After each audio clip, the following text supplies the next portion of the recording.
जय मसीह सभी को।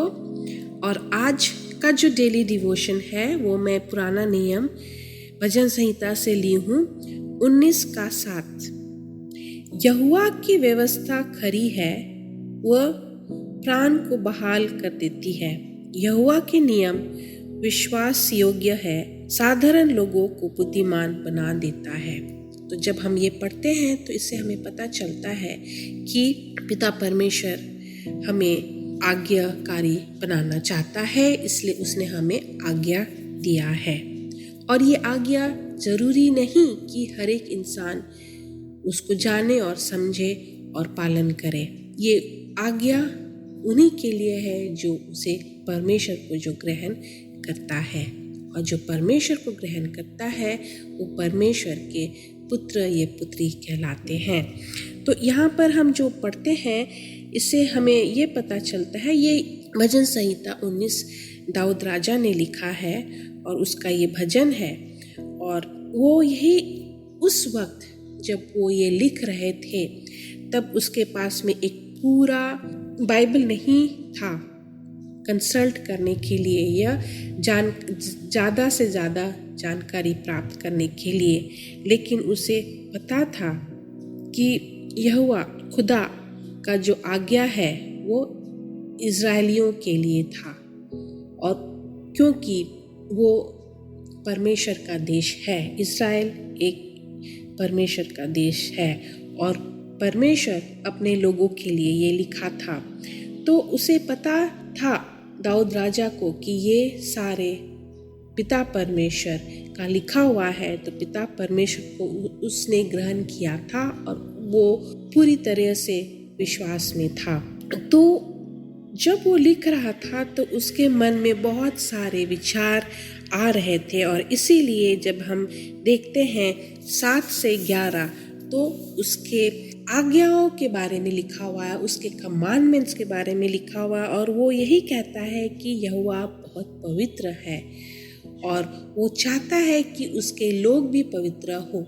लेकिन वो पवित्रता हमारे अंदर में कैसे आएगा, हम मसीहियों के अंदर में कैसे आएगा, हम बॉर्न अगेन लोगों के अंदर में कैसे आएगा, वो तभी आ सकता है जब हम परमेश्वर को ग्रहण करते हैं और उसके आज्ञाओं को हम जब मानते हैं। और इसीलिए यहाँ पर लिखा हुआ है कि यहोवा के नियम विश्वास योग्य है, साधारण लोगों को बुद्धिमान बना देता है।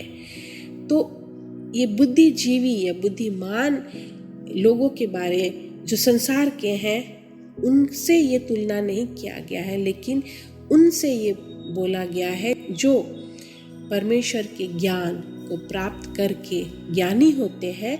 और वो लोग ज्ञानी होने के साथ साथ उनकी ज़िंदगी बहुत सरल होती है, उनके सोच बहुत सरल होते हैं।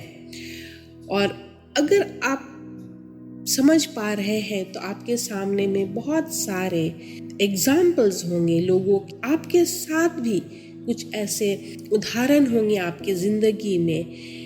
अगर आप परमेश्वर को बहुत नज़दीकी से जानते हैं और आपका जो सफ़र है, आपके जीवन का सफ़र है उसके साथ में अगर अच्छा है तो आप अवश्य जानोगे ये सब। तो मुझे याद आता है एक वाकया या एक घटना मैं नहीं बोलूँगी, एक यूं ही वार्तालाप के बारे में कि किसी ने मुझे बोला था कि आप एक आईफोन क्यों नहीं रखते हो अपने पास में।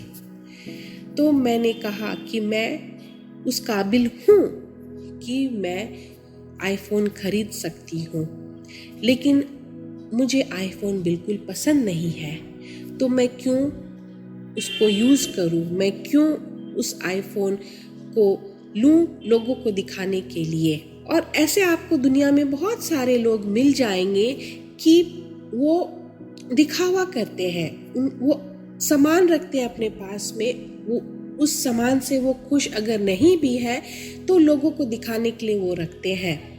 लेकिन अगर एक मसीही है और वो परमेश्वर में है तो उसके ज़िंदगी में सरलता रहेगा, उसके पास में पैसा रहेगा, लेकिन वो पैसा को सही जगह में इस्तेमाल करेगा। तो मैं भी उस इंसान को बोली कि मैं कर सकती हूँ, मैं खरीद सकती हूँ, लेकिन मैं क्यों खरीदूँ? मुझे जब पसंद नहीं है तो मैं वो सामान क्यों लूँगी? आने वाला दिन भी अगर मेरे पास परमेश्वर आशीषित करेगा तो मैं बहुत कुछ कर सकती हूँ, लेकिन मैं वही सारा चीज़ करूँगी जिससे मैं खुश होंगी और जिससे मैं परमेश्वर के कामों के लिए वो सामान को इस्तेमाल कर सकूँ या अपना जीवन को इस्तेमाल कर रही हूँ। तो यहाँ पर एक सरलता शब्द आता है और ये बहुत अच्छी तरीका से यहाँ पर वही लिखा हुआ है कि साधारण लोगों को बुद्धिमान बना देता है। तो जैसे कि मैं आप लोगों के साथ जिक्र कर रही थी, इस दुनिया में आप जिधर भी देखोगे तो आपको दिखावा ही दिखावा नजर आएगा। बहुत सारे लोग वो दिखावा करते हैं। और पौलुस के पुस्तक अगर हम नया नियम में पढ़ेंगे तो वहाँ पर भी वो बहुत अच्छी तरीका से संसार के लोग और उनके दिखावा के बारे में बोला गया है, जो हम पहला यूहन्ना 2:16 और 17 में पढ़ेंगे।